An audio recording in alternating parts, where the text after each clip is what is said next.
ज़्यादा से ज़्यादा लाभ मिल सके। इसी प्रकार भारत एक कृषि प्रधान देश है।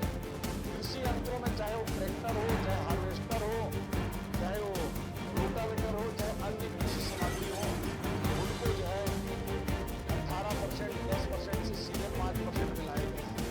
कई वस्तुएं ऐसे हैं जैसे सीमेंट में 28% जीएसटी था, वो 28% से सीमेंट को हटाकर 18% कर दिया गया है। इसका लाभ छत्तीसगढ़ को सबसे ज्यादा मिलेगा, क्योंकि हमने चुनाव में 18 लाख मकान बनाने को वादा किया था, लेकिन हम 26 लाख मकान शुरू किए और मकान में मुफ्त को माननीय प्रधानमंत्री जी ने डायरेक्ट लाभ देने के लिए टैक्स में भारी भरकम कटौती किया है। इसी प्रकार